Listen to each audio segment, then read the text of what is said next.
Welcome to the Anniston Star.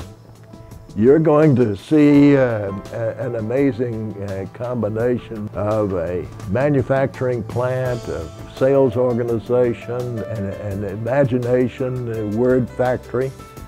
And if you're at the end of the tour having trouble putting it all together, we understand, because we think of it as every time we put out a paper, it's a daily miracle.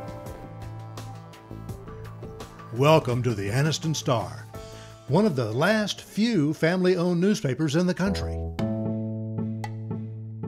Most newspapers these days are owned by large, distant corporations and run by managers whose loyalty may be more to a corporation than community. Time magazine has named the Star as one of the best smaller papers in the country, and a Columbia University study places it among the 30 best of any size in the United States. People want to be connected, and that's what we do. We print all of our company's newspapers here on an offset press we bought in 2002. We are a truly complete media company, covering a large market with publications and websites aimed at serving our readers and advertisers. 17th Street Missionary Baptist Church leads a community cleanup. The reporting process begins in the morning. Reporters consult with their editors on the stories they will be working on that day. Then the reporters spend much of the day outside of the newsroom, out in the community, talking with people, covering local government agencies, observing high school and college sports, profiling the interesting and unusual characters of our community. We are practicing journalism. We're going to report on what they're going to do, what they're doing, and then we try to put it into the proper context of what's happened before, what looms before them, what decisions they face in the current. We're holding the public officials in our community accountable for their actions, for the money that they're spending that are the taxpayers' money. But also the idea of free expression. We love the vigorous debate. We think the vigorous debate among the editorials on our page, among the columnists, which is another way to express an opinion, among the letter writers, all that makes for a better democracy. Though journalists have many more digital tools at our disposal than ever before, much of our work still comes down to several old-fashioned practices. The very low-tech method of talking with people is a key step in gathering and reporting the news. Be good with language. Know how to communicate with people who you don't necessarily have a whole lot of obvious things in common with. Get to know things about people who are different from you. That doesn't sound like language advice, but it is. You have to have an ability, to communicate, because you're going to be communicating to thousands of readers. You're also going to be communicating one-on-one with sources who come from all kinds of backgrounds and live and work in all kinds of circumstances. The number one inherent trait in people that we look for in reporters is curiosity. A seeking out of how things work, a vast interest in explaining how things, and not merely things, but how people and institutions and how they work together.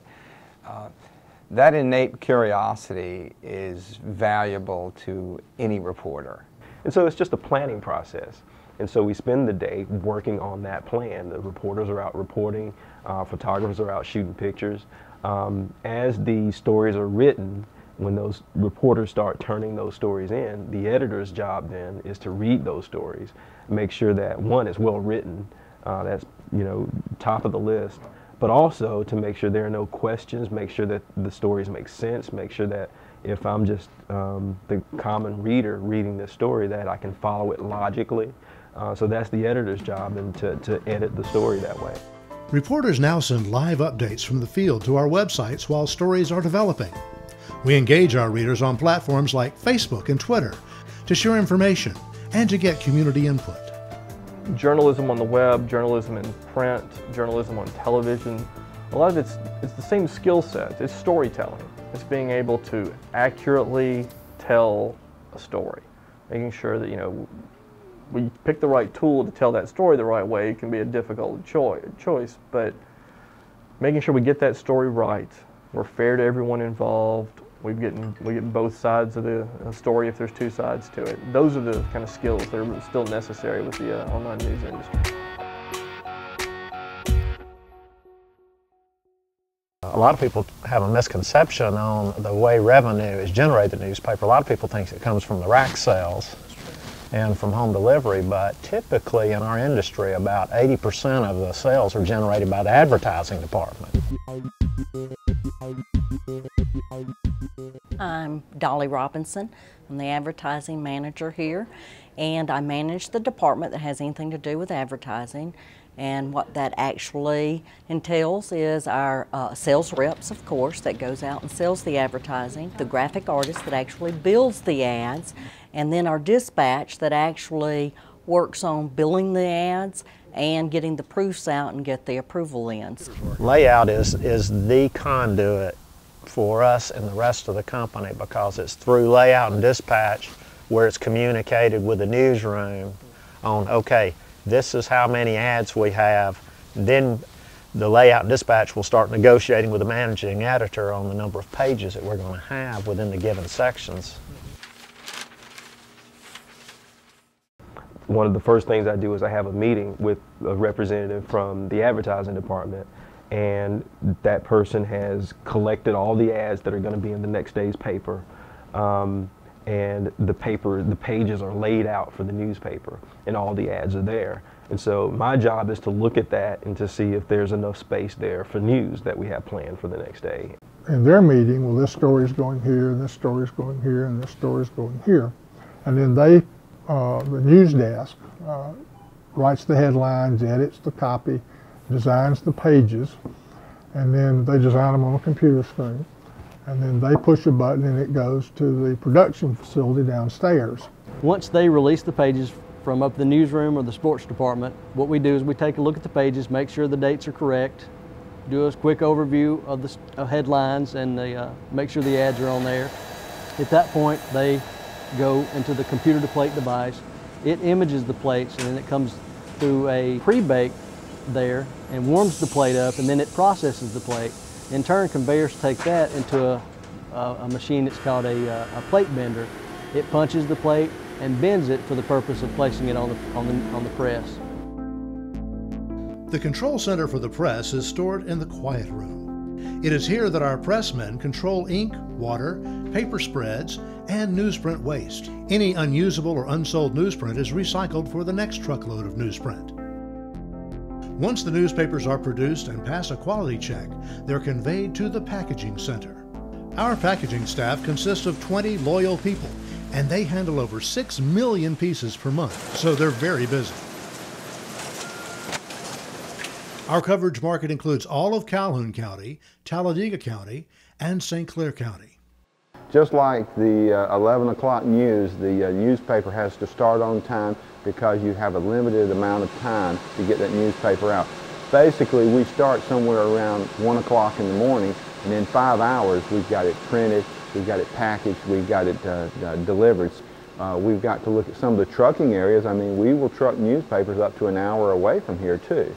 So you've got to put that inside that distribution window that you have there to get that newspaper out by 6 o'clock and 7 o'clock on the weekend. So very limited time, and everything's got to go right. After our newspapers and other products are printed and inserted with the correct advertising material, they are then trucked to drop areas for carrier pickup or to post offices where the products are delivered by the U.S. Mail. In addition to our printed products, we also maintain websites for the Star, the Daily Home, the Jacksonville News, the Cleburne News, the St. Clair Times, and Longleaf Style Magazine. The latest information is as close as your mobile phone or computer, meaning that we have a staff dedicated to making sure our websites are operating smoothly. It's an interesting job because things are always changing. As we see, what we were doing a year ago is completely different than what we're doing now. And I suspect 6 months from now, we're doing completely different things then as well. But yeah, and to start with that, you know, one thing to look at is the size of our audience online, which is amazing. It's a different medium than the newspaper, and we try to make sure that we present them as complementary to each other. everything that you find in the newspaper you don't find on AnnistonStar.com necessarily. On the same hand, everything in AnnistonStar.com is not in the newspaper.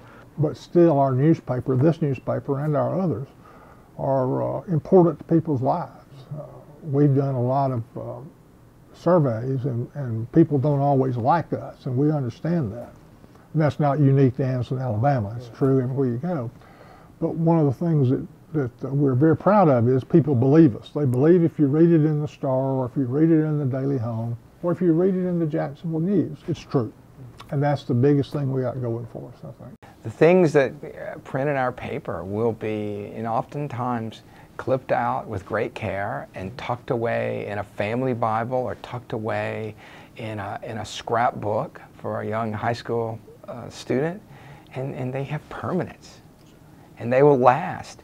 And it's somewhat daunting, right? You have to think about that. Well, we gotta make sure we're doing this as best we can, because of course a lot of the paper ends up in tomorrow's birdcage, but a lot of it ends up in much more precious places. And we take great care with that. And that's an awesome responsibility. Well, somebody coming into a newspaper for the first time is in a kind of magical place. It's a manufacturing plant. It's a factory of ideas. It's sales. It's everything all rolled into one. We are a centripetal society. We are always pointed to the center. We want to communicate. We want everybody to know our lovely daughter is married and our son scored the winning touchdown. Somebody has got to connect them. And that is our skill and our mission and our joy.